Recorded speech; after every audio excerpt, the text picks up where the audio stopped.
In battle with Kai Vorin, the first sword of the Empire of the Sun, none of those who dared to raise a weapon against him survived.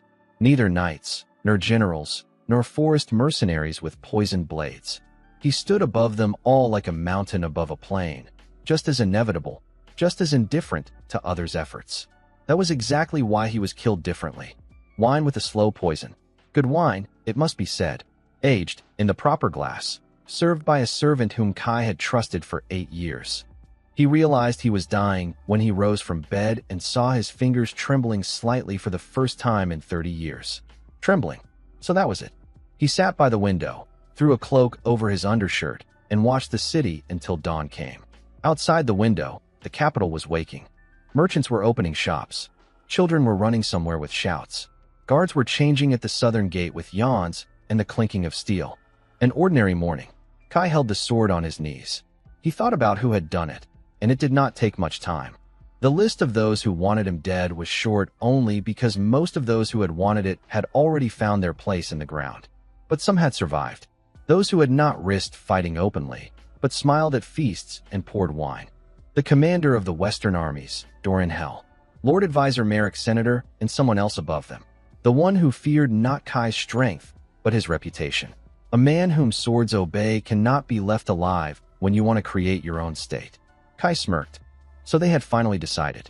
Well then, he ran a finger along the blade without cutting himself, simply feeling the metal, and felt the poison continuing its work. Slowly, but unstoppably. Such a thing cannot be healed. Everyone who studied the craft of death as thoroughly as he studied the craft of war knows that. He closed his eyes. The last thing he saw was the rising sun, coloring the city roofs orange. The last thing he thought about was that he should have killed Doran about 5 years ago. And then darkness. The first thing Kai Vorin felt in his second life was the smell of pine needles. Sharp, clean, alive. He was lying on the ground, and the ground was cold, damp after the night rain, and through the crowns of the trees above him the morning gray sky could be seen. He blinked, tried to sit up. The body was strange. Too light. Too small. He looked at his hands. They were someone else's. Young. Without scars. Without the hardened skin that appears from many years of holding a hilt. Without knotted joints and rough calluses. Just hands. Clean, young, unfamiliar. What the? The voice was different too. Higher than he was used to. Kai got up, holding onto the trunk of a tree, and understood several things at once. First, he was alive, although he had been dead. Second, the body in which he was alive was young. 17 years old, no more. Third, he was standing in an unfamiliar forest without a weapon, without landmarks, and without understanding what had happened at all. He found the nearest stream by sound. Automatically, it was the first reflex hammered into him back in childhood, and looked at his reflection. An unfamiliar face. Dark hair. Angular features. Sharp eyes. Looking from the water with an expression that did not match the age of the body at all. Too adult. Too calm. He picked up a flat stone from the bank. Took it with 2 fingers. Felt the weight. Calculated the trajectory. Threw it. The stone passed a centimeter from a branch on the other bank. He snorted. The reflexes were dulled. That is logical. The new body does not yet know what he knew. Muscle memory is absent. Strength is much lower than what he was used to. But the most important thing remained. He felt the inner flow. That very power which in his time was called the blade spirit, not magic in the usual sense, but something deeper. Understanding of space, movement, trajectory. The ability to read an opponent's body before the opponent himself understands his next action. A fighter's instinct brought to such a level that battle turns not into a physical process, but into something between breathing and thinking. He had not lost it. The spirit remained the same. It simply now lived in a body that did not yet know what it was capable of. Kai slowly crouched by the stream, put his hands on his knees, and for several minutes simply listened to the forest. 100 years. The world changed in 100 years. He felt it in the smell of the air, in the unfamiliar kinds of trees at the edge of the clearing, in a distant sound that was like the ringing of metal, but different from before. A new era. New people. His traitors had long been dead, but he himself was not. Kai stood up, straightened his shoulders, and for the first time in many years felt something that in his past life had been more an exception than a rule. Interest. Kai had been walking for 3 hours when he smelled smoke. Not pine smoke, not cooking smoke. Acrid, with a taste of burned leather equipment and resin. That is how the fires of people who live in the forest without permission and without the desire to be found smell. He walked more quietly, not because he was afraid. He simply wanted to see before being seen. That was also a reflex, one of those that do not disappear. The camp opened from the top of a gentle slope. Large, poorly organized, but clearly working. 7 or 8 large tents, 2 carts with barred wagons covered over, and 1 open campfire. People around. About 25 people, maybe 30. Armed unevenly. Swords, axes, several crossbows. One guy by the far cart was holding a spear, clearly not understanding how it was done properly. Not an army. Bandits. The kind who call themselves free traders when direct questions are asked. Kai looked at the wagons. There were people in the barred bodies. Women. Several. One male teenager in the corner, hunched up as if trying to become as small as possible. 2 more by another cart. All in chains, not heavy shackles, but linking chains specifically, which allow walking on foot but restrict the freedom of the hands. Slave traders. He was in no hurry to draw conclusions. That did not mean he hesitated. A good warrior simply never begins to act without a clear understanding of the whole picture. He began to count. 28 people in the camp, 4 on watch around the perimeter, 2 by the wagons. One, clearly the senior, fat, in a leather jacket with patches, was sitting by the fire and eating something straight from the pot without a spoon. He had a sword. A good one, by the way. Not stolen, but real, with a ring guard. Of the prisoners, 12 people. Possibly 13, if someone was lying at the far end of the wagon. Kai looked at his hands. The body was young. Strength for now. But the reflexes had already begun to awaken, even without training. The inner flow was stable. The question was one: why get involved? He could go around the camp. That would be smart. That would be logical. He had just been reborn, did not know where he was, did not know the current structure of the world and the political map, had neither weapon, nor money, nor name. The rational decision was to go around. Kai looked at the girl in the far corner of the wagon. She was holding someone's hand. A child, it seemed. He looked at it for a few more seconds. Then he rose from his crouch, straightened his shoulders, and went down the slope. Rationality is a good thing, but he had never been a strictly rational person. Kai entered the camp from the side of the watchman. The watchman was standing by a tree, looking the other way and chewing something. Kai came right up to him before he managed to turn around. "Give me your knife." The watchman turned around with an expression of sincere confusion. "What? The knife? On your belt? Who are you anyway?" "A man who needs a knife." A pause 2 seconds long. Then the watchman decided that before him was simply a young idiot who had gotten lost in the forest and reached for him with the clear intention not of giving the knife, but of grabbing him and dragging him to the senior. Kai acted first. The movement was one, short, without unnecessary details, a grip on the wrist, a turn, a palm strike to the base of the neck. The watchman fell without managing to make a sound. Kai took the knife from his belt. Not bad, by the way, thick blade, good steel, and a short sword in a sheath. A sword. He held it in his hand for a couple of seconds. The first sword in the new body. Cheap, with a scratch on the blade and a loose hilt. But it was a sword, not a knife, and that was already a different conversation. He put it into the sheath and moved toward the camp. The next few minutes were very noisy. Kai later, much later, when his head became a little cooler, tried to restore the sequence, but it stuck together into one single, fast, almost meditative flow. The second watchman. The third. A swift sweep around the perimeter while those in the center of the camp were still eating and drinking. Then someone finally noticed. Someone shouted. And everything went differently. 25 people against one 17-year-old body with a cheap sword is, by any calculation, a catastrophe. By any calculation that does not take into account that inside this body are 30 years of experience of the most dangerous warrior in the history of the Empire. They rushed at him all at once, which in itself was already a mistake. The first rule of fighting against numerical superiority is space. One who stands alone against many must always be able to move. Those who attack as a crowd create a problem for themselves. They get in each other's way, narrow the angles, block their own strikes. Kai used this. Not elegantly. The body was unfamiliar, and several times he felt that the reflex had worked, but the muscles had not kept up with the command. He received a blow to the ribs from a bandit with an axe, missed a glancing hit on the forearm. But he moved.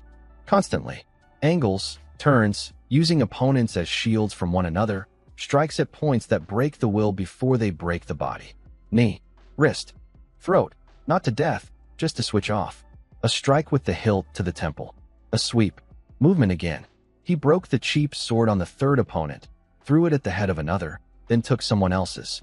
The leader with the ring guard came out last. He was more experienced than the others. That was immediately visible from his stance. A wide base. He held the sword without twitching, waiting. "Who are you?" he asked. "A passerby. A passerby." He looked at the bodies of his people around. Alive, most of them, but taken out of action. With such training? A good life. The leader attacked. He struck strongly, technically, with good use of the body. Kai parried 3 strikes cleanly, went around the 4th from the side and struck the thigh, flat, near the joint. He did not kill him. The leader fell to one knee, dropped the sword, and grabbed his leg. Kai placed the blade at his throat. The keys to the chains. He looked at him from below with the expression of a man trying to understand what had just happened. The keys. He slowly took a bunch from inside his clothes. Kai took it without moving the sword away. "Now you can leave. All the equipment, money, carts stay. This. Leave. This is the only offer." There were 13 prisoners. 8 women, 2 teenage girls, 2 men, and 1 boy about 10 years old.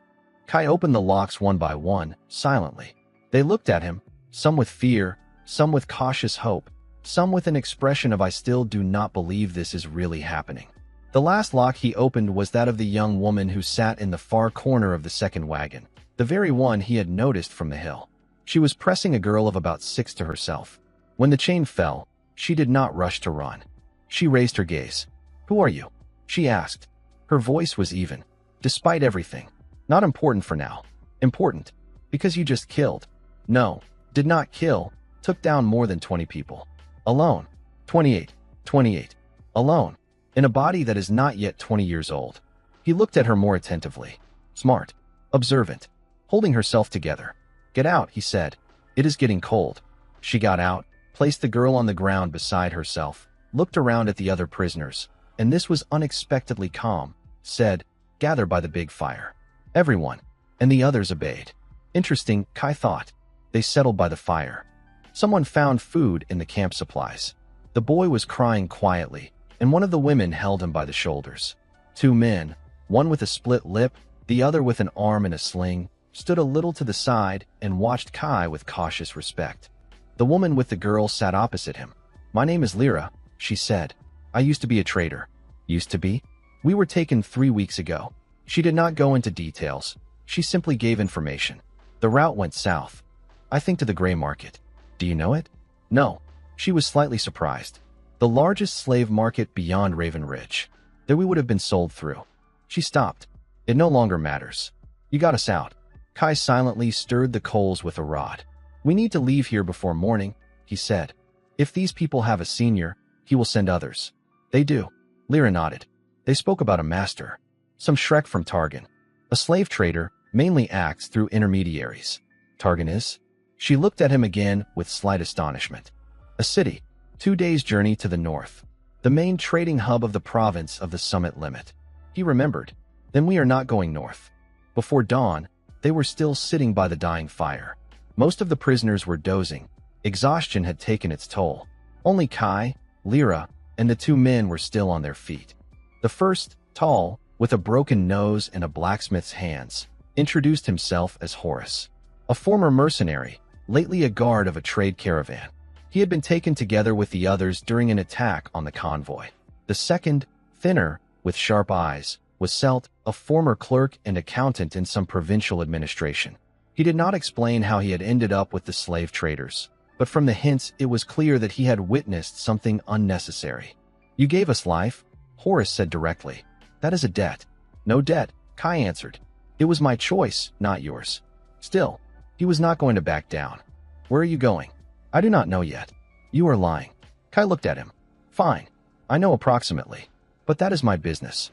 "You have no money, no food, no base," Selt said calmly. "No equipment, no name in these places. I have lived long enough to know, one person, however strong he may be, will not get far without support. Kai was silent. That was true. Unpleasantly true. Lyra looked at him through the fire. We also have nowhere to go, she said simply. At least most of us. After the slave traders, there is no home, no money, no documents. No one is waiting for us anywhere.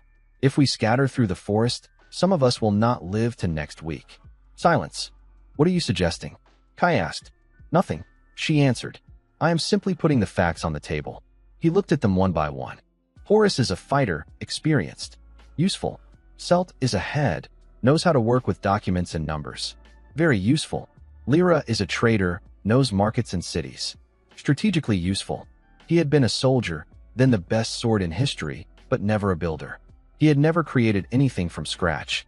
He had always been given either an order or an enemy. Now he had neither one nor the other. Only 12 people around the fire who had nowhere to go. In a world that had changed over 100 years, a world that he needed to understand anew, to return to take a place in it. Not the place of a servant or a mercenary, but a real place. He slowly stood up. I need names. Of everyone here. Why? Cautiously asked one of those he did not yet know. Because if you are coming with me, I must know who you are. He swept his gaze over everyone. You are not obliged. You may leave. But if you stay, this is not gratitude and not debt. This is a choice. And I want to know the names of those who chose.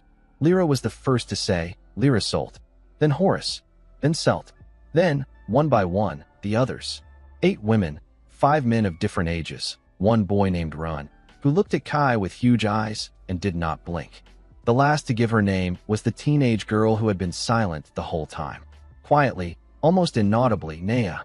Good, Kai said. He did not yet know what exactly he was building, but he already knew who to begin with. The road to the nearest city took 4 days. Not 2 and not 3, because they were traveling with children, with wounded people, and with the need to avoid open roads.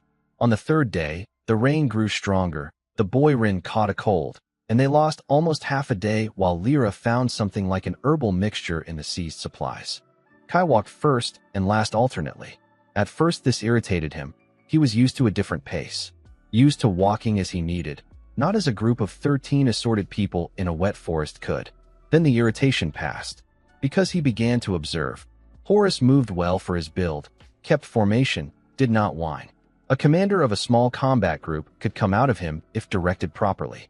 Selt was cautious, quietly keeping notes in a little book he had taken from somewhere. He noticed details of the trail, tracks, markings on trees, and made notes. An analyst. Lyra organized the transitions better than Kai could have expected. Without orders, without pressure, she simply said the right things at the right time. The others also showed traits. One of the women, Daria, turned out to be a skilled healer. Another, Nora, knew how to cook from the minimum. The silent Nea unexpectedly showed the ability to move through the forest almost soundlessly. Kai remembered everything. That was also a reflex. An old military reflex, to look at people as resources, not in a cruel sense, but in a practical one. To understand who is capable of what, where to place them, what to rely on. The city was called Durash. Provincial, small, with stone gates and wooden houses. A trade crossroads for 3 roads, a market day once a week, an inn, a forge, 2 taverns. They entered at dawn. Kai found coins in the supplies from the captured camp. Not many, but enough to take several rooms and food. While the others settled in, he sat with Lyra and Selt in the corner of the lower hall of the tavern. Tell me, he said, everything you know about the current structure. He listened for a long time. Interrupted rarely. Only when it was necessary to clarify a term or name that told him nothing. The Empire of the Sun no longer existed. He had, in general, already assumed this. 100 years is no small period, and even strong states fall apart faster. Instead of a single empire, there now existed the 7 domains, not fully independent, not fully allied. Something like a federation, held together by a common trade system and the Council of Domains, which sat in the free city of Asarn on neutral territory. Military power was distributed unevenly. 3 northern domains maintained large armies. 2 southern ones maintained trade fleets and mercenaries. The 2 central ones, precisely the region where Kai was now, were poorer, weaker, and politically fragmented. Here, in the central domains, the gray zone thrived.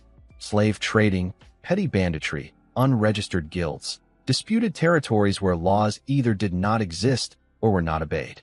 Guilds? Kai asked again. Yes. Salt took out his book.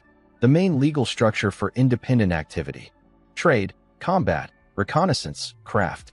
To work legally, registration is needed. How is it arranged? Salt nodded. Depends on the domain. But in general, there are 3 levels. A small guild patent, a medium patent, and a full patent. Small is the easiest. Registration in the city administration, minimum fee, list of members, charter. How much does it cost? The minimum fee is 200 silver marks. That is not a small amount. Not a small amount is putting it mildly, Lyra added. That is the price of a decent horse or a small shop. Kai stared at the table. 200 silver marks. He had about 8 in his hands. What does registration give? The right to legally accept contracts. The right to protection by law. The possibility to open an account in a banking house. Access to the information networks of other registered guilds. And most importantly, Selt paused. Without registration, you can be arrested as illegal mercenaries or a criminal group. Understood. Kai drummed his fingers on the table. So we need money. We need money, Lyra confirmed. And a name. A name? A guild needs a title. And I need my own name, not the one that once was. A new one. Lyra looked at him. Did you lose it? Have not used it for a long time. Pause. Kai, he said. Just Kai. Surname? Not needed for now. For the next 3 days, Kai studied Durash. Not as a tourist and not as a fugitive, as a scout. He walked the streets, listened to conversations, sat in taverns, read notices on the city board by the gates. The board was interesting. There were standard notices, lost things, job offers, buying and selling. But among them were sheets with orders. A group wanted to clear an old mine of mountain rats. Payment 30 silver. Contact Overseer Hank, Northern Street. Guards needed for a trade convoy to Targan. 3 days, payment 10 marks per person.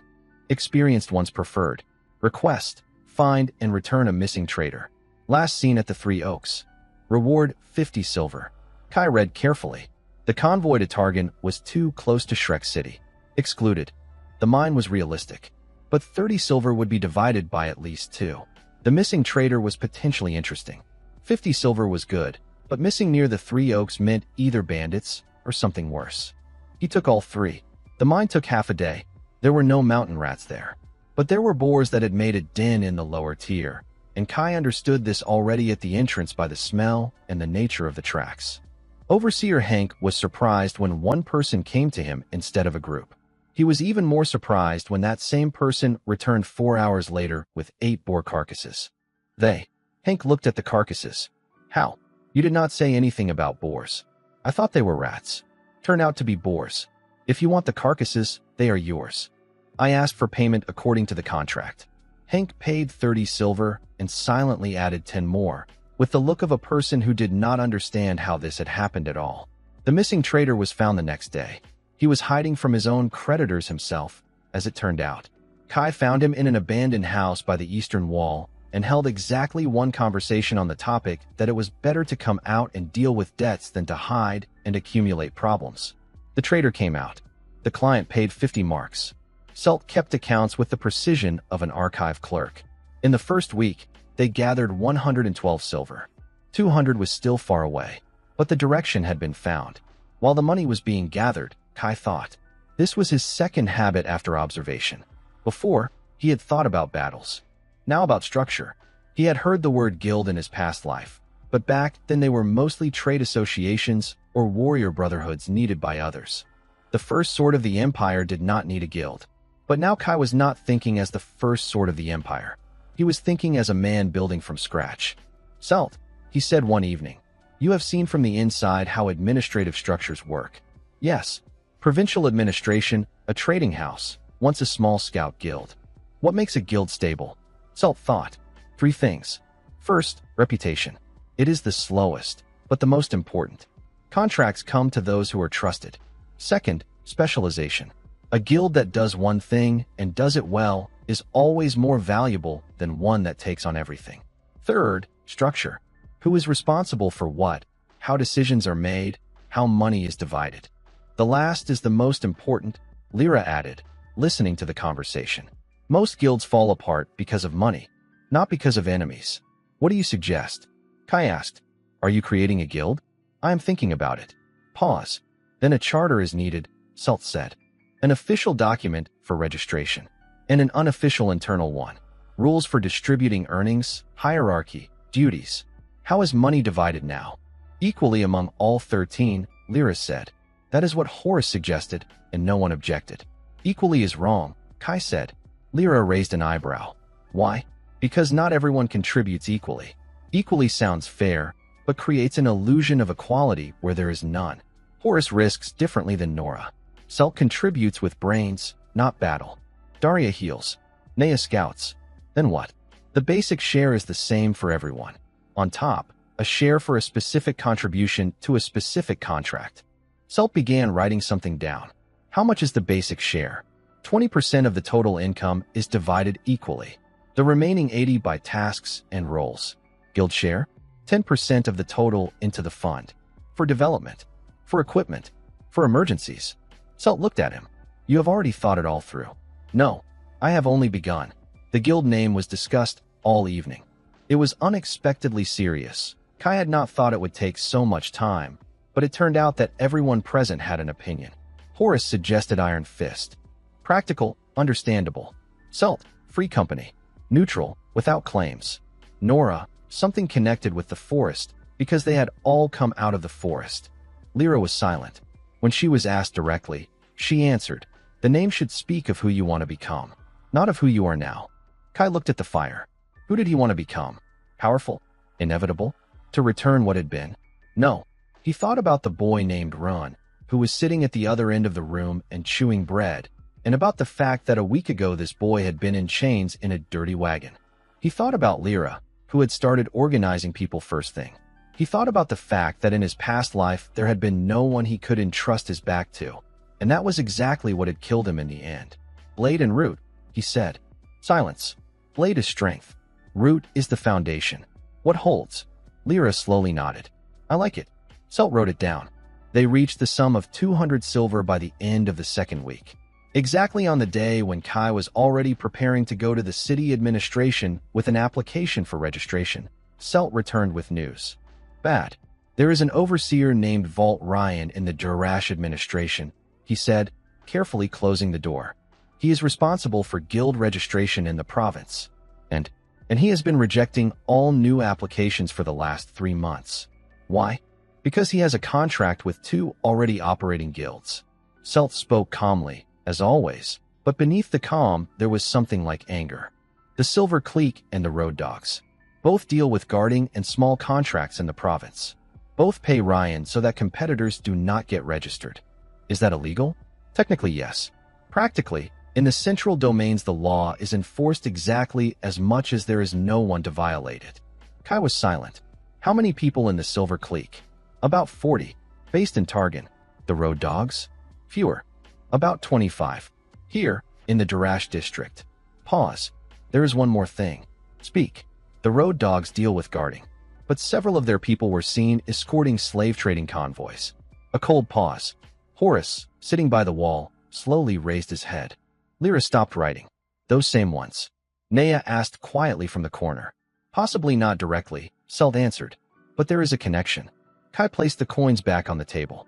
Not with irritation, just carefully. This was not simply a bureaucratic problem. This was the first real obstacle, and it had been arranged so as to strangle any new structure in the bud.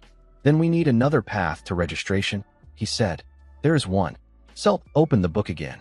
Registration can be obtained not only through the local administration. If you find a guarantor, a registered legal entity, or a noble title, registration goes through the domain center, bypassing the local overseer. Where do we get a guarantor?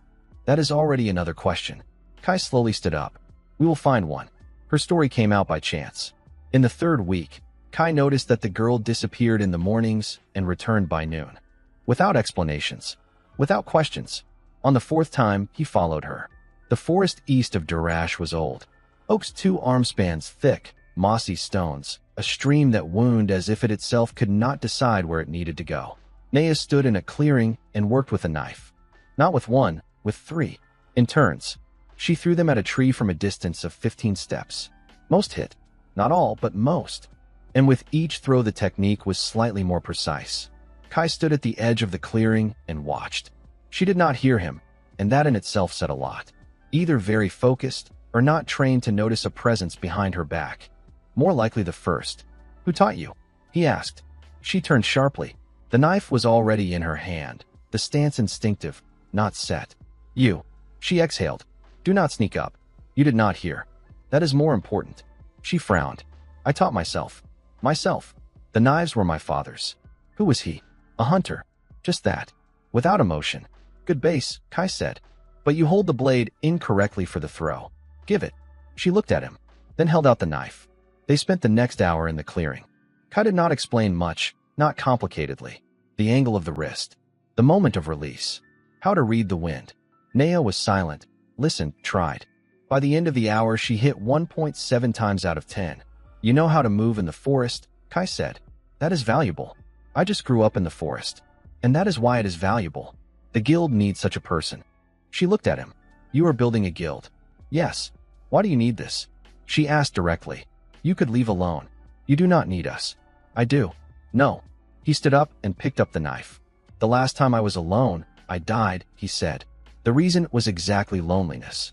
He did not specify. She apparently decided not to ask. She simply nodded and raised her hand with the knife again. The idea was given by Lyra. Not at once. She thought about it for 2 days before saying it aloud.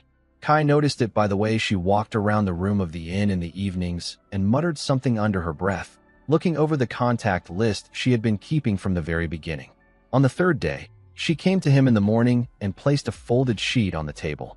"Lord Essentarvis," she said. Kai unfolded the sheet. On it was written an address, an estate 2 hours' ride to the west, and several lines of biography. "Who?" "An impoverished nobleman of the 3rd rank. He has land, a coat of arms, the right of guarantee. Almost no money left." "How do you know?" "I am a trader." She smiled slightly. "I supplied him grain and oil on credit for 3 years. He paid off the debt, but with great difficulty. The estate is decaying. The servants have been reduced to 4 people. Will he agree to the guarantee? If offered correctly, possibly. What does he get? That is the question." Lyra sat down opposite. "You cannot simply buy him with money. He needs something permanent. Reputation. Or a share." Kai thought. A nobleman with the right of guarantee and no money is leverage. Not free, but working. A share in the guild? No. Lyra shook her head. That will create problems later. He will start interfering in decisions. Then what? An annual payment. Fixed. And the name of the estate in the guild documents as the official address of the guarantor. Does that give him reputation? A little. But for him, that is more important than money. Nobles live by name, not by purse. Kai nodded. "We ride." The Tarbis estate looked exactly as Lyra had described. Once this had been a beautiful place. Kai saw it in the arrangement of the buildings, in the old oaks by the gates, in the shape of the once tended garden that was now becoming overgrown. The main house held, but the tiles on the right wing had been replaced with boards. The gates creaked, and the only groom at the entrance looked at the visitors with such exhaustion that it seemed he himself was about to begin becoming overgrown. Lord Essentarvis turned out to be a man of about 60, dry, with a straight back and the look of a person accustomed to dignity that was no longer entirely supported by external circumstances. He received them in the library, the only room where it was clean and warm. Lyra spoke first. Kai was silent and observed. Tarvis listened attentively, without interrupting. When Lyra finished, he leaned back in the chair and looked at the ceiling for a long time. "A new guild," he said at last. "In the central domain, with 0 reputation and 13 people." "Yes," Lyra answered. "And you want my name in the documents. And your signature. In exchange for a fixed payment. 20 silver annually." Lyra spoke calmly. "Plus our name among the suppliers of your estate. If you need guards, transport, or reconnaissance, at cost." Tarvis turned his head to Kai. "And you?" "You are silent." "I have no arguments that she has not already said," Kai answered. "Are you the leader of this group?" "Yes." "How old are you?" "Less than it seems." Tarvis narrowed his eyes slightly. "That is not an answer. It is an honest answer." A long pause. The old nobleman looked at him as if trying to understand something that did not fit into familiar categories. A young guy with a manner of holding himself that did not match either his age or his clothes. or the fact that he had just offered a business deal as if he had done it 1,000 times. "You are a warrior," Tarvis said. "Yes. A good one." Pause. "Sufficient." Tarvis suddenly laughed, shortly, dryly. "Sufficient. Good." He stood up. "I need 3 days. I want to make inquiries about you. If everything matches, I will sign." 3 days, Kai agreed. They left. Lyra walked beside him, and Kai felt that she was pleased. "He will sign," she said quietly. "Are you sure?" He looked at you the way people look at something they are not yet sure about, but already want to participate in. Kai did not answer. He was thinking that 3 days were 3 days that needed to be used. On the second day, the road dogs reminded them of themselves. Not elegantly, not through intermediaries, and not through official channels. Simply 5 of their people entered the inn at the moment when Kai was sitting at breakfast and stood by the table with a look that was supposed to say, "This is our territory, and you do not know it yet." The eldest of the 5 was large, with a red beard and a scar across the bridge of his nose. His name, as Kai had already found out, was Dog, not a nickname, but a real name, and that in itself said a lot. "Heard you were taking contracts," Dog said without greeting. "Heard correctly. Without registration. For now does not work here." He put his hand on the table. "In the Jarash district, contracts are taken only through us or through the Silver Clique." "Interesting. Where is that written?" "Nowhere. I am saying it." Kai chewed bread. "You can say anything you want," he said calmly. "That does not make it true." Dog looked at him, then looked at the rest of his people as if reminding him, "There are 5 of us." "Boy," he said with an unpleasant smile, "you seem not to understand where you have ended up." "I understand," Kai answered. "I am in a tavern, eating bread, and you are interfering." Dog twitched. It was predictable. Kai saw it a second before he began moving. He read the tension in the shoulders, the angle of the torso, the character of the breathing. He rose from the table before Dog had time to turn around. Not quickly, simply exactly on time. A grip on the wrist, a step to the side, use of inertia. Dog, to his own surprise, hit his face on his own table, not painfully, but humiliatingly enough. 2 of the others stepped forward. Horus and Nea came out of the back room. She appeared earlier, soundlessly, with a knife on her belt. Horus simply stood by the wall, folded his arms on his chest, and looked at the 5 road dogs with the expression of a person who was used to this. The paws stretched. Dog straightened up, rubbed his nose, looked at Kai with a different expression now, without mockery, but with something worse, the interest of a predator that had met an obstacle. "Good," he said quietly. "We will talk differently." "Always ready," Kai answered. They left. Horus followed them with his eyes. "They will come back." "Yes. With more people. Probably." "You are not afraid?" Kai sat back down and took the bread. "No. But we need to speed up." Tarvis sent an answer on the 3rd day. A short note, "Come tomorrow morning." That was a good sign. People who refuse usually say it differently. But before going, Kai gathered all 13.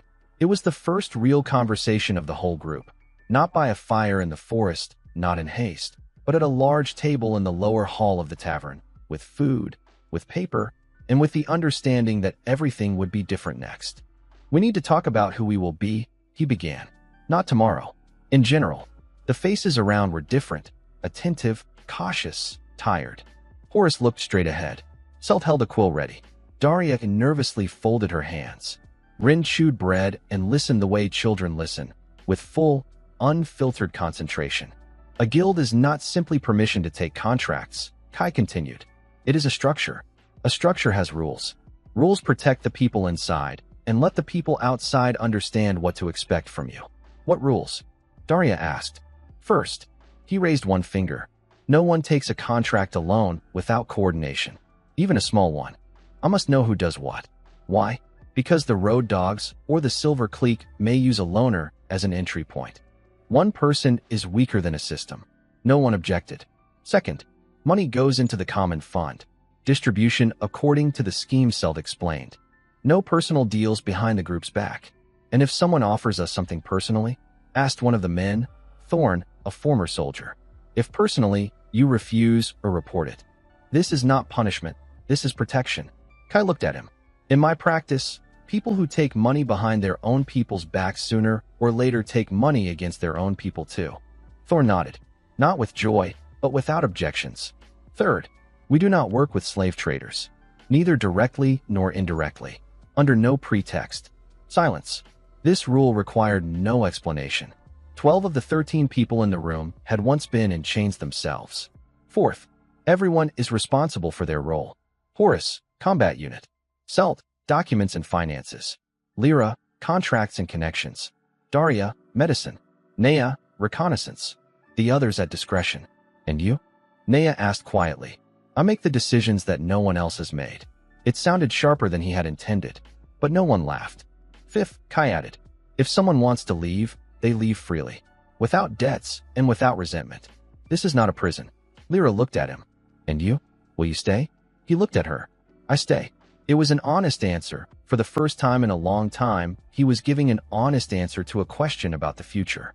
Because for the first time in a long time, the future looked like something worth going toward. Tarvis signed. Not quickly. He read the document for a long time. Asked Celt questions about legal wording, once asked to change a clause about the guarantor's right to interfere in operations. I do not want interference, Kai said directly. I also do not want to interfere, Tarvis answered. But the document must say that this is my decision, not a restriction. Kai understood. Noble dignity is also a tool. It must be respected. Good. Celt rewrote the clause in 5 minutes. Tarvis put his signature and seal. Kai held the document in his hands for several seconds. Paper. Old, with a watermark, with the embossed coat of arms of the Tarvis estate in the corner. Several lines of text, signature, seal. Nothing special. And at the same time a foundation. When will you submit it to the domain center? Tarvis asked. Tomorrow. Long to wait for an answer? Celt answered. Usually 2 weeks. If everything is in order. And if it is not in order? Then we will know exactly who is interfering, Kai said. Tarvis looked at him attentively. You already have enemies now? The road dogs and the silver clique. I know them. The old nobleman grimaced slightly. The silver clique works with people from the northern domain. Not the most pleasant connections. Is there something worth knowing about them?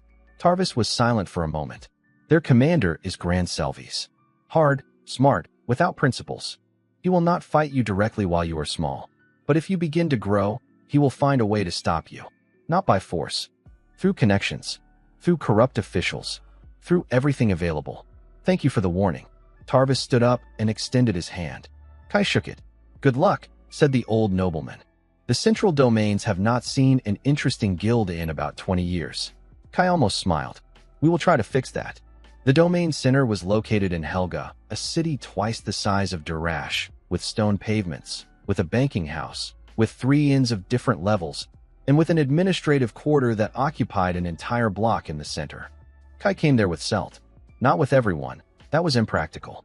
For a trip to the administration, a head was needed, not strength. In the administrative building, Celt turned into another person. Not nervous and not fussy. On the contrary, he became quiet, precise, and very professional. He spoke briefly, used the right terms, knew which office to go to immediately, and which only after the 3rd one. The registration department was on the 2nd floor. Behind the counter sat a young clerk with the look of a person who knew all the reasons for refusal too well. Application for a small guild patent, Celt said, placing the package of documents on the counter. The clerk took the package, began leafing through it, reached Tarvis's signature. Pause. Guarantor Lord Tarvis? Yes. 3rd rank, Western subdomain. Everything is correct. The clerk leafed further. Guild charter. List of members. Financial confirmation of the fee. Kai silently stood by the wall and observed. The clerk reached the last page and raised his head. Everything is in order with the documents. But I have a question. Please, Celt said. Did you submit an application through the local Durash administration? No. We are submitting directly, through a guarantor with the right of direct registration. The clerk studied him. Overseer Ryan did not give approval. Approval from the overseer is not mandatory if there is a guarantor of the 3rd rank and above.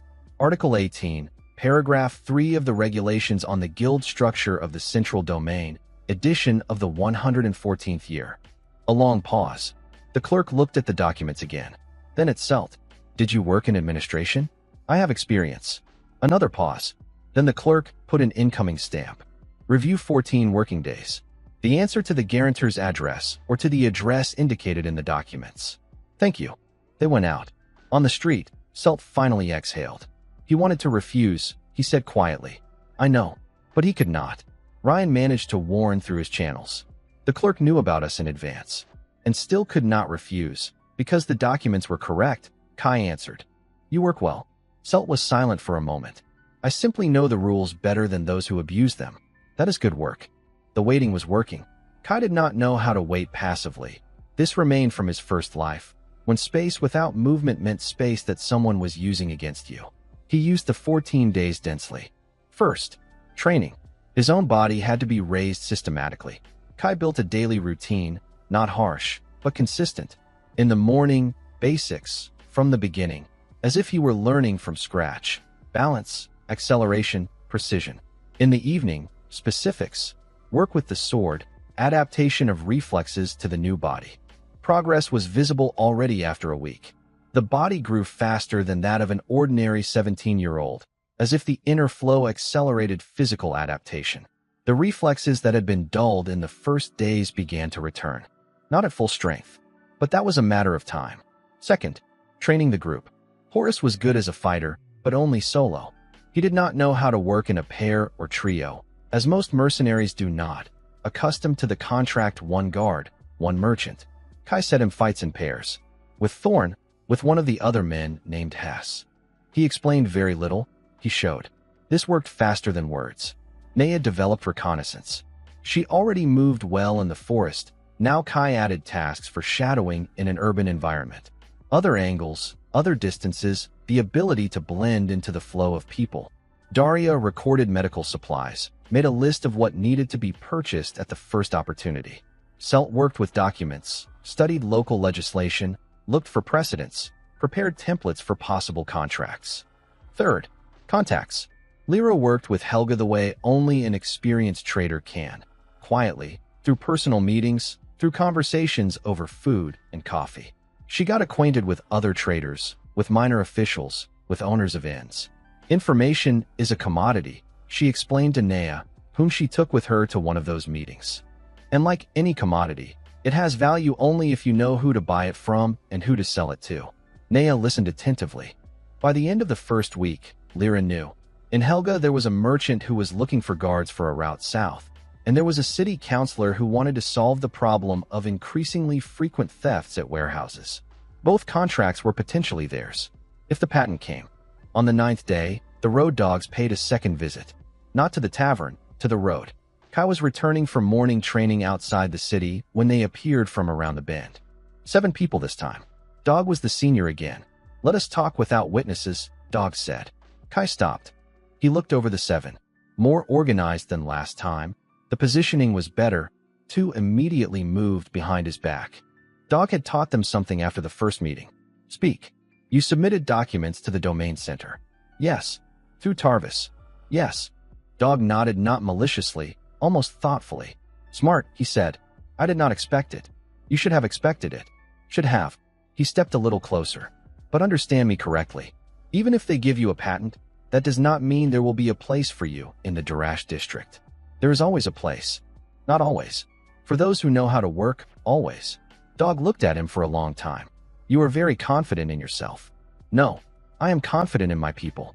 This was not just an answer to pressure. It was the truth. In 9 days, he had seen how the group was changing. Horace trained, as if making up for everything missed in all the previous years. Selt did not sleep at night, studying laws. Lyra built a network of contacts with that quiet energy that moves mountains without noise. The road dogs needed a demonstration of weakness. Some doubts, a retreat, an attempt to negotiate. Kai gave none of that. He simply stood. Get out of the road, he said at last. I have no time for conversations that lead nowhere. Dog looked for another second, then moved aside. Not out of fear, out of calculation. That was worse, because a calculating opponent is more dangerous than an angry one. Kai passed by and did not look back. Selt found it on the 11th day. He came to Kai late at night, when the inn had already grown quiet, and placed 3 sheets with numbers on the table. Look at this. Kai looked. Numbers had never particularly interested him, but he knew how to read structures, and this was exactly a structure. Explain. The Silver Clique receives contracts from 2 sources, Selt began. The first, open applications, as usual. The second, closed ones, through an intermediary in the trading house and in Sons. And this trading house legally belongs to one person, but is actually affiliated with several noble families of the northern domain. One of them is House Kelver. Kai waited. House Kelver owned several transport routes through the central domains 20 years ago. Then the routes passed into private hands. But the passage fee through these routes still goes to House Kelver through an intermediary in the trading house. That is a gray scheme, Kai said. Dark gray. On the edge, but formally it does not violate the law. Selt pointed to the third sheet. This violates it. What exactly? The Silver Clique received payment for guarding several convoys in the last 6 months.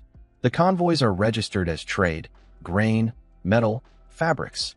But the routes do not match the trade routes. They go through closed sections that officially do not exist. Slave trading. I cannot prove it directly, but indirectly, yes. Kai looked at the numbers. This was a weapon. Not with a sword, not with a knife. This was paper that, with proper use, could do what 20 people in battle could not do. Where did you get these data? Public records of the trading house. Part through the general register. Part Lyra helped. She knew some of the intermediaries personally from her old work. Selt, Kai said, do you understand what this means? Yes. It means that if we use these data incorrectly or too early, they will destroy us. Pause. But if correctly and at the right moment, this can remove the Silver Clique from the field. Not now. No, not now. This is stored. Keep it with you. No one for now. Understood. Selt put the sheets away. Kai looked into the darkness outside the window. The first life had taught him many things. But the main thing was that the strongest fortresses are not taken by storm. They are taken by siege. Slowly, patiently, with the understanding that the citadel will fall when what holds it from within runs out. The answer came on the 13th day, not in the form of an official document at first, but in the form of a courier from Tarvis, who arrived early in the morning and delivered a short note. Your patent has been approved. The documents are with me. Come today. Tarvis. Kai read it twice. Not because he did not understand, because the first time he read too quickly. Then he stood up, dressed, and went to wake the others. He did not shout and did not announce it solemnly, simply entered each room in turn and said, "We are going to Tarvis. Everything is fine." That was enough. Tarvis met them at the gates of the estate. This time the gates creaked less. Someone had oiled the hinges. Maybe a coincidence. He held in his hands a dense document with several seals, with a red ribbon of the official archive imprint. He handed it to Kai. "Congratulations," said the old nobleman. "The Blade and Root Guild. Small guild patent, central domain, registration date of this day." Kai took the document. Selt, standing beside him, almost imperceptibly exhaled. Lyra looked at the seal with the expression of a person who very much wanted to smile, but was holding back.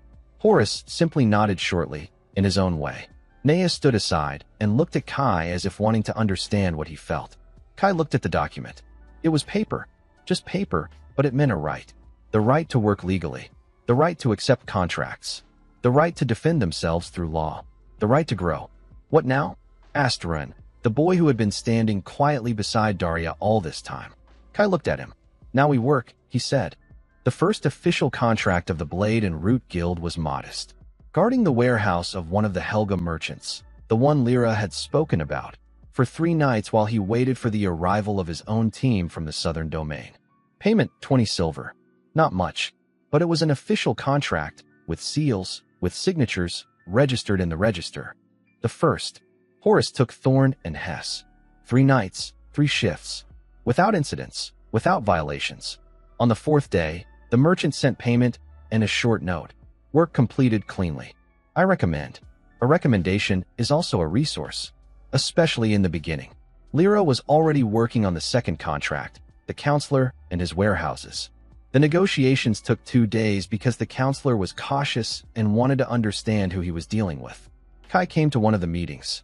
Not to speak, to be seen. That was also calculation. The face of a guild is not a document and not a reputation. The face of a guild is a specific person whom people remember. The counselor looked at him, asked several questions about methods of work, received short, precise answers, and signed. They had worked 2 weeks after registration when Nea brought news. Not urgent, but important. "People in the city are talking about us," she said during the evening conversation. "What exactly?" Kai asked. That a new guild has appeared. Small, but it takes contracts that used to go to the road dogs. And that the Silver Clique was interested in who stood behind Tarvis's patent. That was predictable. Grand Selvies? Kai asked. His man. Came to Helga. Asked questions in the administration. Kai nodded. Let him be interested. We are doing nothing illegal. For now, Selt added quietly. For now is also enough, Kai answered. We need 3 more contracts. Good ones, with recommendations. Then expansion. Where to expand? Lyra asked. He looked at the map that Selt had hung on the wall. South of Durash, there are 4 villages without protection and without guards. Permanent security contracts are stable income. Small, but regular. Villages do not pay much. Villages pay with products, information, and loyalty, Kai answered. Money is not the only currency. Lyra looked at him. You think like a politician. I think like a person who intends to stay here for a long time, he answered simply. At night, when everyone was asleep, Kai went out of the city. Not because of alarm and not on business. Simply because sometimes he needed space where there was no one and nothing except darkness and silence. He found a clearing in the forest similar to the one where he had first found himself in this body and stopped. Took out the sword. No longer cheap, a good one, bought in Helga with part of the first earnings. Not ideal, but honest. Kai ran his hand along the blade. Then began. Not like in a manual, not like in a duel. Slowly. Precisely. Each movement separately, each transition deliberately. This was an old practice from his first life. On such nights he would go away alone and work not with an enemy, but with space. Checked where the body obeyed, where it did not. The body obeyed better. Much better than 3 weeks ago. The inner flow was becoming more stable, as if something was gradually coming into resonance between spirit and flesh. Kai felt it not through strength, but through precision. The sword went where he wanted, without a gap between thought and action. This is good, but there was something else. Something new, which had not existed in his first life. He had noticed it in the last few days, a sensation difficult to describe in words, as if the space around him had become a little more readable. Not in the usual sense, not like a tactician reads a battlefield. Deeper, as if in the air between people there was something, not invisible threads, that would be too beautiful. Rather temperature. Intention. Readiness for movement. He stopped, stood motionless for several minutes, then raised his hand and slowly directed the sword toward the nearest tree. Felt it. Not magic in the usual understanding. Simply amplification. As if the inner flow had become slightly more concentrated at the point of contact between the blade and the air. He struck. The blade entered the tree 3 fingers deeper than it should have with such effort. Kai looked at it. This is interesting. This is very interesting. In his first life, the inner flow had only been a skill, precision, speed, reading battle. In this life, judging by everything, it was becoming something else. Perhaps this is the difference between the life of an ordinary fighter and a life lived twice.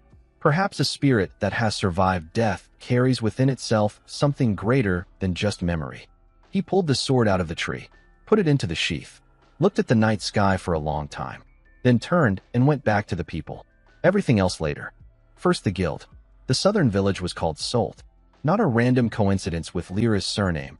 She herself was from there, as it turned out during the very first conversation, although she had not spoken about it before. The village was small, 80 houses, fields, a small mill by the stream. They lived modestly, without wealth and without poverty, until 2 months ago a group of marauders appeared in the district, the remnants of one of the disbanded mercenary detachments, who now lived at the expense of the weak. They took grain, sometimes livestock. Once they beat the miller. The village head, a sturdy elderly peasant named Star, received Kai and Horus warily. We cannot pay much. We know, Kai said. 1 month of protection. Free. Star looked at him. Why? So you can see how we work. If it suits you, we will agree on a permanent basis. If not, we will part without resentment. And if it does not suit you, then we will leave, and you will know that you tried. Star thought for a long time, then nodded. A month. The marauders appeared on the 3rd day. There were 7 of them, exactly the group people had spoken about in the village. Former soldiers, accustomed to being feared. They rode horses with the look of people who had done this many times already and had never once met resistance. At the entrance to the village, Kai met them. Alone. He stood in the middle of the road and looked at them. The senior marauder, a man with an axe on his back, pulled the reins. Out of the road. No. What? The village is under protection. Turn around. They exchanged glances with that mixture of anger and confusion people accustomed to easy prey have when something suddenly gets in the way. Are you here alone? Enough for you. This was not boasting. It was an exact assessment. Horace, Thorn, and Hess stood behind the houses on the sides. Kai saw their positions. Nea was on the roof of the outermost house, with a bow she had begun mastering 2 weeks ago. But most importantly, he saw these 7, and knew that with former soldiers like these, there was only one kind of conversation. The senior marauder got off his horse. That was a mistake. On foot he was slower. Kai let him take 3 steps. Then he began moving.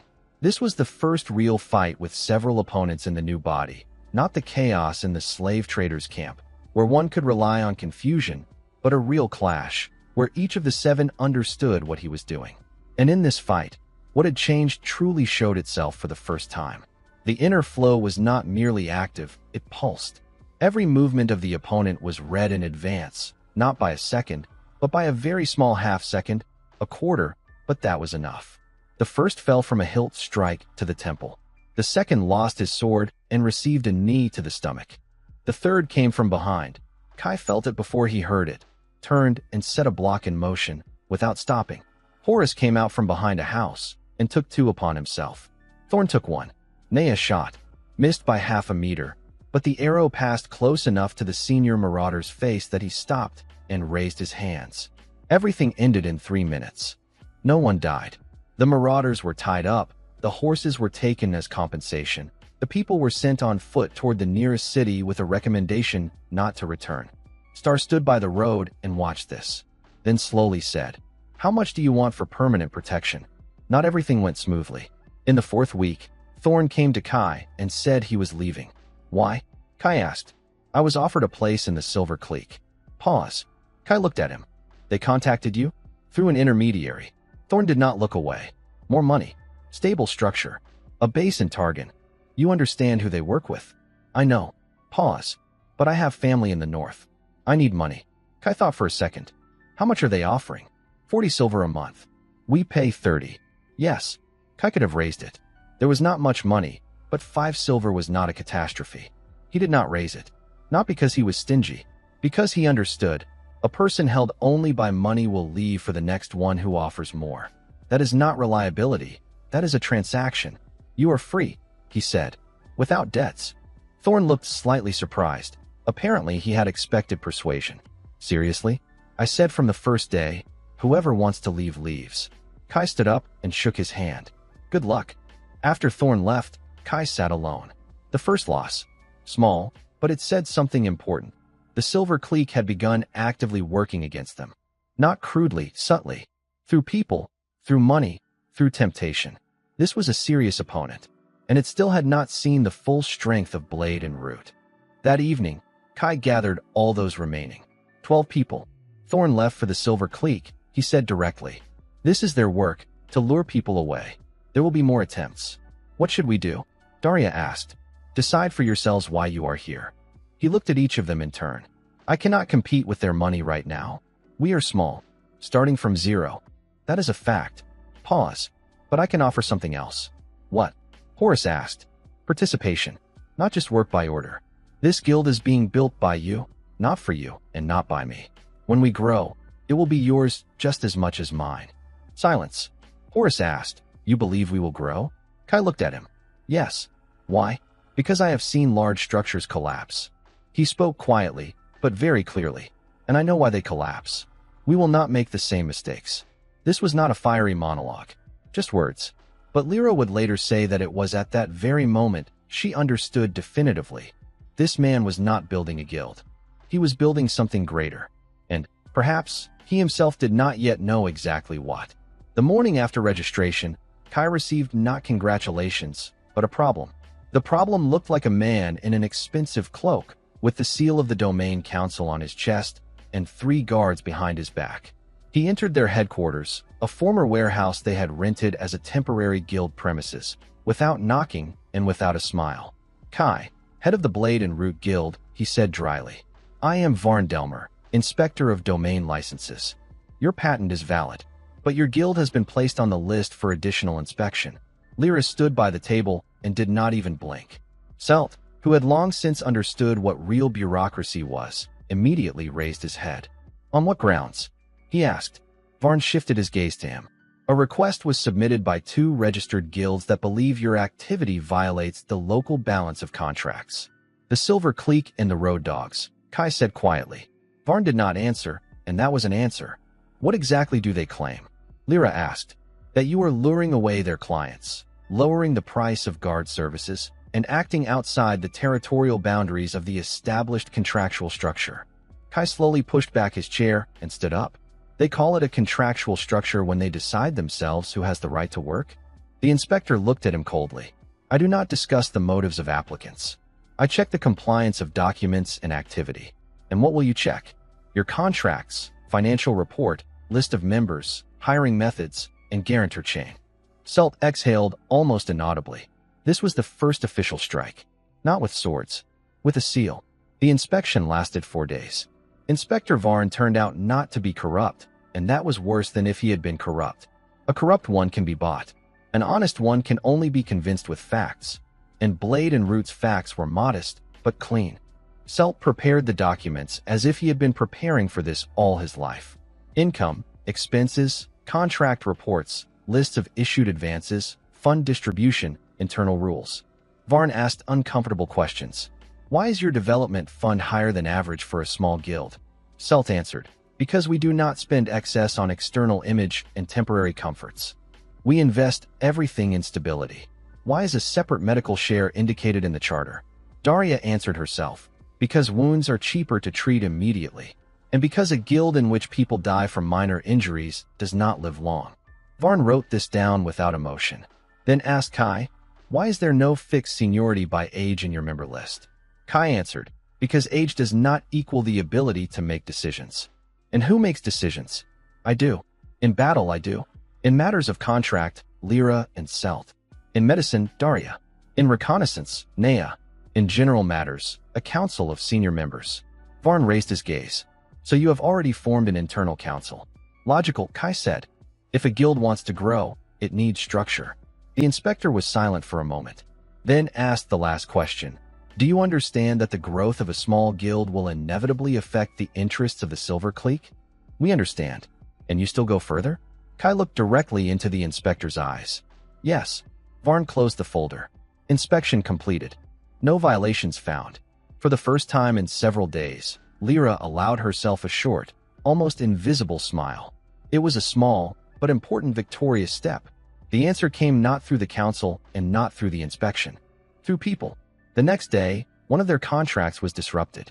The merchant with whom Lyra had almost agreed on escorting a convoy suddenly refused and reported that he had already hired the Silver Clique. On the 3rd day, one of the village clients stated that he preferred proven strength. On the 4th, in Helga, several times in one evening, someone spread rumors that Blade and Root was a former band of slave traders hiding behind a legal patent. It was a lie, but a convenient lie. Lyra returned to the headquarters late, with a hard face. They are striking at our reputation, she said. I know.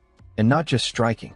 They organized shopkeepers, 2 intermediaries, and 1 scribe in the administration to push us out in the local network. Selt raised his head. Who exactly? Lyra placed a list on the table. All through the same financial network. I checked. Their main liaison here is a man named Mard Hez. He works as an intermediary between Grand Selvies and local merchants. Kai looked at the list. Is this provable? Not yet. But I can prove that they are lying to clients about us. Not enough. I know. But it is a beginning. Kai nodded. Then we will begin by doing 1 contract so cleanly that the rumors stop working. Lyra looked at him. Is there one like that? There is. He pointed to Selt's map. That very convoy to the south. Not just guarding. We need to lead it through the section where the road dogs usually recommend escort. If we lead it ourselves, that is a blow to their monopoly. Lyra slowly smiled. Finally, you are speaking like a guild head. The convoy was heavy. 7 carts, 2 wagon drivers, 1 trade wagon with documents, and 16 guards hired separately by the merchant so as not to depend completely on the guild. The merchant was named Erwin Lott. And he was the kind of person who first doubts everything, then recalculates everything, and then recalculates once more. I was told you were young, he said to Kai before departure. Is that a problem? For some, yes. For me, not yet. Good. But if you fail, I will be left with the road dogs on my tail. We will not fail. Lot looked at him attentively. Many say that. I do not say many. I say I. They departed at dawn. The route went along the lowland road, then along the forest edge, and afterward to the old stone bridge, which was the key point of the path. It was there, according to Lyra, that sudden advisors from competing guilds most often appeared. Kai walked ahead, Horus and Nea on the flanks, Lyra near the merchant, Selp beside the documents, Daria with the general medical supplies. The first day passed calmly. The second two. On the third, by the bridge, they saw them. The road dogs. 10 people. Not for a fight, for a demonstration. Dog rode at the head. He dismounted first and, without hurrying, approached the caravan. Heard you are going without escort, he said to the merchant. Lot looked at him with irritation. I have already hired a guild. A young one. Professional enough. Dog smirked. A young guild is a risk. But we are locals. We have experience. And familiar roads. And, by the way, this bridge has been unsafe for the last 2 weeks. Kai stepped out from behind a cart. You say that like a threat. As a warning. Then I warn you in return. If you interfere with our contract one more time, I will consider it a hostile action. Dog shifted his gaze to him. You are not afraid to say such things openly? No. Why? Kai smiled barely noticeably. Because if you attack here, in front of the merchant and witnesses, it is no longer market competition. It is a license violation. Dog looked for a long time, then snorted. Smart boy. And yet, at that very moment, the first arrow flew from the opposite bank. The arrow pierced the wooden shield on the side cart. The second shot hit a horse. Then chaos began. The road dogs retreated instantly, too quickly to be accidental participants. It was staged. So the main attack was not them, but someone else. Kai saw this simultaneously with movement in the forest. Not bandits. Professionals. For figures in gray, with short bows and black armbands. Not locals. And not the road dogs. Down. He shouted. Nea was already shooting back. Horus pulled the merchant out of the line of fire and knocked him behind a cart. Selt covered the documents with himself instinctively, unreasonably, but correctly. Daria rushed to the wounded horse and, to her credit, did not panic, but immediately began bandaging the defeated wagon driver, who was clutching his shoulder. Kai rushed to the forest edge. There were not 4 opponents, but 6. They were trying not to win the fight, but to disrupt the contract and kill the merchant in order to throw the blame on the young guild. Kai understood it instantly. Someone else's game. He drew his sword and entered the shrubbery. The first archer managed to release an arrow. Kai deflected it with the blade and crashed into him with his body. The second tried to move aside, but received a hilt strike to the jaw. Then movement. Transition, shift, low stance. He felt not only their bodies, but their intentions too. That strange new layer of perception that grew stronger with each day. The third opponent was smart. He tried to come from behind. Kai did not look back. He simply stepped left before the man could strike and cut the strap of his quiver, knocking the arrows to the ground. The man was confused for exactly the second that was needed. Horus arrived from the left and knocked him down with a shoulder strike. Nea took down another from a distance. The remaining 2 tried to leave. Kai rushed after them. One stumbled over a root. Kai caught up with him and struck under the knee. The second reached the clearing, but Lyra was already standing there. With a knife. Stop, she said calmly. He stopped because there was something very unpleasant in her voice. Horus would later say that at that moment, she looked more frightening than any swordsman.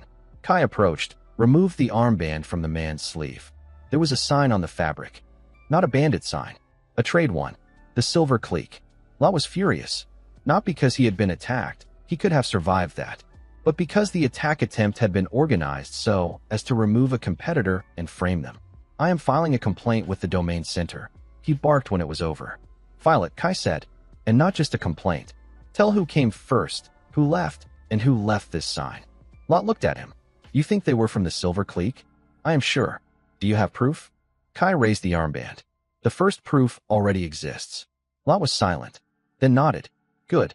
If you bring the convoy to the end, I will give you written confirmation that the road dogs tried to interfere. And some of my people also saw that the fighters in gray were not yours. That will help. I think yes. Lyra, standing nearby, quietly said to Kai, "This is no longer just a monopoly. This is a war for the market." "I understand." "No," she looked at him. "This is also a war for the right to decide who is allowed to work."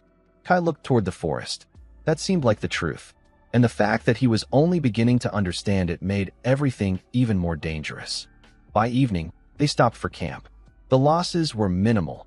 1 horse wounded, 1 wagon driver, and 1 of the merchant's guards. No one died. That was already a victory.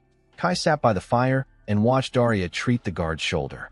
Nearby, Lyra spoke with the merchant calmly, confidently, like a person who already knew the price of the current situation. Salt sat a little to the side and wrote down witness statements. Nea cleaned arrows. Horace sharpened his sword. And suddenly Kai caught himself thinking that he was looking at all of this not as a set of people, but as a structure that had already begun to live on its own. That was good. And dangerous. Because a structure that begins to live becomes a target. Lyra came over later. "What are you thinking about?" "That we have already attracted attention. That is obvious." "No. I mean not just the attention of the road dogs and the silver clique." He looked at her. "Someone higher up is using them." Lyra nodded. "I think so too." "Why?" She sat down beside him. Mart Hez is not big enough a man to organize such things alone. He has someone's money. The question is whose. Kai waited. Lyra took a folded sheet from her pocket. "I found something in the goods routes and old debt notes." "What?" She unfolded the sheet. There were several surnames on it, and one of them stood out. House Kelver. Kai looked at the name. A northern house. Nobles. Control of roads. Interests in transport chains. And if they really stood behind the silver clique, then everything was much more serious than local competition. "This is already above Helga's level," he said quietly. "Yes." Lyra folded the sheet. "And that means we are no longer a small guild in the province." "No." "Then who are we?" Kai looked into the fire, then answered, "An obstacle." They returned to Helga as victors. Not loud ones, not yet. But with the contract, written confirmation from the merchant, and the first proof that the silver clique uses dirty methods. This was enough for the domain center to begin noticing them not as noise, but as a factor. That same evening, Varn Delmer came to them. The inspector stood at the entrance to their headquarters with a new expression on his face, not cold and not suspicious, but almost thoughtful. "You brought the complaint from Merchant Lot?" he asked. "Yes." "And proof of the involvement of an external group?" "Yes." Varn took the papers and read quickly, then looked at Kai. "You understand that this will change the attitude toward you in the administration?" "I hope so. This opens the possibility for you to move from a small guild to a medium patent through an accelerated path, if you show a stable flow of legal contracts and confirm the absence of violations." Lyra sharply raised her head. Salt froze. Kai slowly stood up. "You are not joking?" "No." Varn answered evenly. "But I warn you, if you receive a medium patent, resistance from the old guilds will increase. Then there will no longer be quiet attempts on deals. There will be lawsuits, blockages, provocations, and, possibly, direct violence." "We have already seen that," Kai said. Varn nodded. "That is exactly why I am speaking directly. You need a plan." Kai looked at Lyra, then at Selt, then at everyone else who had gathered in the room after hearing about the possibility. He understood that the next stage had begun. The small guild was no longer simply a refuge from the past. It was becoming a force. And the faster it grew, the faster the world began to respond. Varn was not exaggerating. When the news about the possible accelerated transition to a medium patent spread through the right offices, the Blade and Root Guild instantly stopped being simply a young association. It became a question. And questions in the administration are liked only when they can be influenced. The next day, Kai was summoned to the domain center, not to the clerk and not to the inspector anymore, but to a separate negotiation hall, where 3 people sat at a long table. Varn Delmer, a female lawyer named Scylla Rem, and a man with the ribbon of the domain archive on his wrist, Hars Velm, responsible for licensing medium guilds. Selt was nearby. Lyra too. This was no longer simply submitting documents. This was an interview for survival. "Your indicators for the first month," Scylla began, laying out sheets, "exceed the average data for a small guild by 3 criteria. Contract cleanliness, level of execution, absence of complaints. Lyra did not smile, but her eyes flashed. However, the woman continued, there is also risk. Harsveln tapped his finger on the table. A medium patent opens access to more expensive contracts, but also increases responsibility. You will be visible not only to the market, but also to major players. Any failure will become grounds for inspection. Kai sat calmly. We understand. And are you ready? Scylla asked. No, he answered. Pause. Selt threw him a quick glance. Explain, Hars said. We are not ready for pressure, Kai said. But we are ready to learn and grow. If I said otherwise, it would be a lie. Scylla slightly raised her eyebrows. An honest answer. Rare. I agree, Varn said. And that is exactly why I am for them. Hars was silent for several more seconds. You have the support of a guarantor, clean documents, completed contracts without violations, and confirmation from an external merchant about the interference of an outside structure. He looked at the papers. Formally, there are no reasons to refuse. Lyra barely noticeably clenched her fingers. Then, Hars said, if you sign the expanded charter and agree to mandatory quarterly reporting, your patent can be reviewed within 10 days. Kai nodded. We sign. The expanded charter took up 9 pages. This was no longer a simple document about who could take contracts. It was a definition of what the guild would become at the level of law. Selt read it 3 times. Lyra twice. Kai once, but very carefully. The most important changes concerned 3 things. First, a medium guild receives the right to conduct not only guard contracts, but also mixed contracts, escort, search, reconnaissance, negotiation support, clearing dangerous objects. Second, the guild is required to have an internal council, a permanent archive, and a financial officer.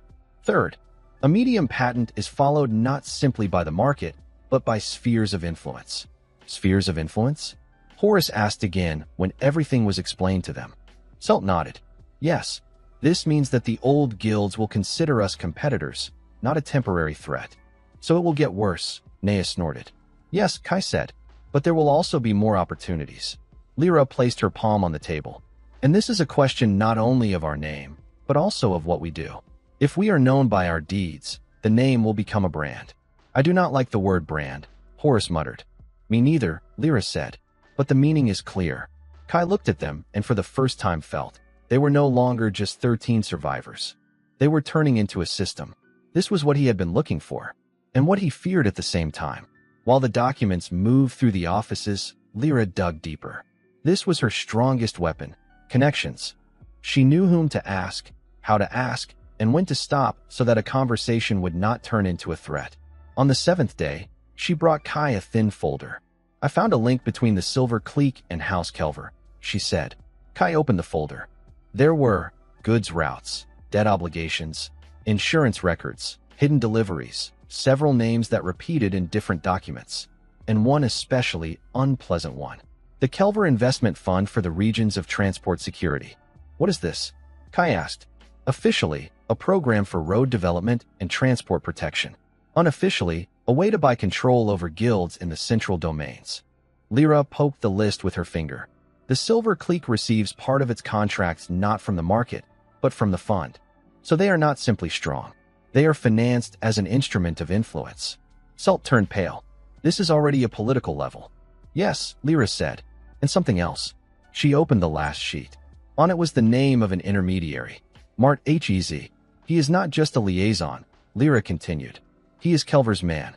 Formally independent, in fact their hand in Helga. Kai was silent, then asked, how deep does this go? Lyra looked at him very seriously. Deep enough that if we touch the Silver Clique directly, something will come down from above. Therefore, what is needed is not a strike, but a chess move. What kind? She smiled for the first time in a long time without tension. Make it so that they themselves begin to interfere not with us, but with the domain center. Lyra was a trader, and therefore understood one thing. People rarely fall from a blow, but often from their own greed. Her plan was simple, but elegant. The Silver Clique was too used to dictating prices for guard and escort. They charged for the brand, for reputation, for fear. If Blade and Root began offering higher quality services cheaper, it could not continue like that for long. But a direct dumping clash is suicide. So Lyra suggested something else. We do not hit them in all markets, she said at the council. We hit them where they have a weak spot, in small towns and villages where protection is needed urgently and money is limited. And what then? Salt asked. Then we create a problem for them with contracts. Merchants will begin to see that blade and root is better. The silver clique will begin lowering prices to hold the market. And when they lower prices, their margin will fall. Then their financing from Kelver will begin to look like a loss. Horace smirked. Losses make the rich nervous. Exactly, Lyra said. Kai looked at the map. This means we need new routes and new points. Yes, and fast logistics. Lyra poked the points to the north and east. These villages have already asked for protection, but they do not know us yet. If we go there first, we will establish ourselves. And if the Silver Clique sends people earlier, then they will lose face if they lose the contract. Kai slowly nodded. The plan was risky, but beautiful. And most importantly, it worked not on strength, but on strategy. Do it, he said. That night, Kai went out to train alone. Because everything that was happening was good, but something else was growing inside him. The inner flow. It was changing. Not sharply, not dramatically. Gradually, like a tide. But Kai already felt it not only as amplification. Depth was appearing in it. He stood in the clearing outside the city, closed his eyes, and evened his breathing. One breath. A second. Then movement. The sword burst from its sheath and went along a trajectory he had not drawn consciously. Body and spirit were already beginning to work together on another level. Strike. Turn. Block. At that moment, he felt the flow around the blade seem to thicken. Not energy in the crudest sense, but something like the pressure of intent. The sword cut the air with such a sound as if the air resisted not the metal, but the very idea of the strike. Kai stopped, took a deep breath, repeated. This time the blade left a strangely clear arc in the air, and the nearest bush at the edge of the clearing trembled, although he had not touched it. He looked at this for a second, then smiled. So, after all, not only memory. This was important. In his past life, he had been the strongest swordsman of the Empire. In this life, he was beginning to understand that his spirit had not simply remained, it had evolved.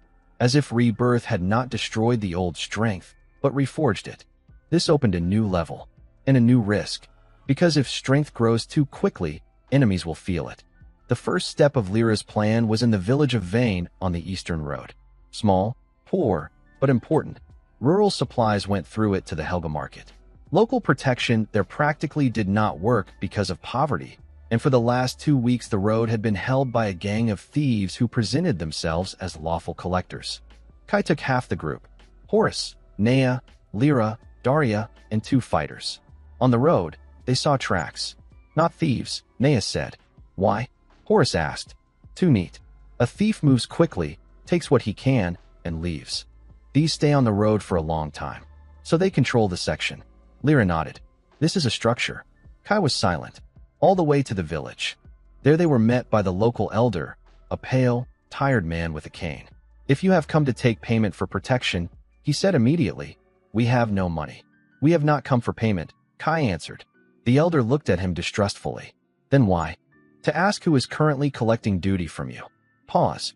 The elder nervously looked around. People in gray cloaks. 2 with documents. They say they work on behalf of road security. Lyra already guessed. The Silver Clique? The elder flinched. I do not know their name, but they take grain and money. And if someone objects, they scare them with guards. Kai looked at Nea. Where are they standing? The old barn by the road. 3 inside, 2 outside. These are no longer collectors, Lyra said quietly. This is occupation. The barn was old, but sturdy. Outside were 2 horses, 1 table, a box with papers, and 4 people, as if waiting for a new batch of collections. Kai approached first. Who is senior? He asked. One of the gray cloaks raised his gaze. Who are you? I asked first. He smirked. The locals sent a boy. Tell them if they do not pay, the road will be closed completely. The road is already closed, Kai answered. What? At that very moment, the 4th man came out of the barn with a crossbow. He did not even manage to raise it properly. Nea shot first. The crossbowman fell. The 2 at the table jumped up, but Horace was already beside them. Kai went to the main one, the one who had just spoken. Are you from the Silver Clique? He asked. Go to hell. Kai struck him in the stomach with the hilt, and he bent over. Again. Again. Yes, the man exhaled. Yes. Lyra came closer, took the papers from the table. That is all, she said, leafing through the documents. Temporary road security fee. Signature. Seal. Forged form. Kai looked at the captive. Who gave the order? Mart Hez. Through whom? Silence. Horace pressed slightly on the captive's shoulder. Through whom? Kai repeated. Through the warehouse inspector. In Helga. Lyra raised her head. Names. The man named them. Selt would later say that this was the first time they had obtained not just proof, but a chain. Returning to Helga, Kai understood they could no longer remain merely at the level of response. Now they were capable of delivering strikes. And the Silver Clique understood this too. The next day, they were summoned to the domain center again, no longer as petitioners, but as a party in a conflict. Varndelmer met them at the entrance with a gloomy face. You have opponents in the council, he said immediately. Already? You are growing too fast. It frightened someone. Kai looked at him.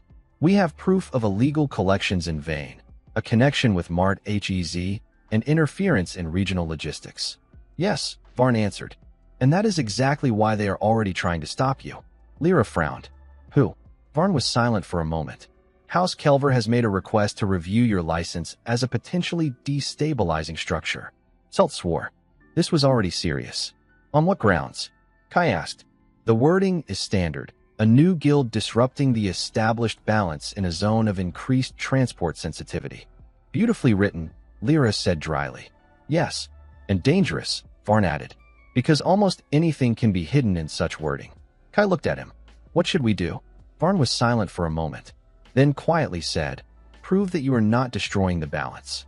Create a result that will be impossible to ignore. Lyra was the first to understand. We need a large-scale contract. Varn nodded. And quickly, the large contract came from an unexpected place. Not from Helga and not from a merchant. From the southern border fort. The garrison commander, Captain Rain Voss, was looking for escort and protection for an important cargo. Not gold, not weapons, but archive boxes and grain tax, which had to be transported to the capital accounting point. Why exactly them? Because someone in the administration, apparently Varn or someone from his circle, decided to give them a chance. But the chance came with a trap. The route went through a section where the remnants of the road dogs operated and, according to rumors, agents of the Silver Clique. If they failed, their reputation would be destroyed. If they passed, the medium patent would be almost guaranteed. Kai gathered the council. This is a risk, Selt said. Yes, Lyra answered. Too big, Daria added. But if we take it and complete it, Horace said, we will become someone. Nea was silent, then said shortly, I am for it. Kai looked at everyone. Then we prepare. In the evening, Lyra held him back after the meeting. You understand that this is not just a contract? She asked. Yes. This is an attempt to determine whether we can be a player at all, and not a coincidence. I understand. She was silent for a moment. And if we pass, we will have real enemies. We already have them, but they will be stronger. I know. Lyra looked him in the eyes. Then I need to know one thing.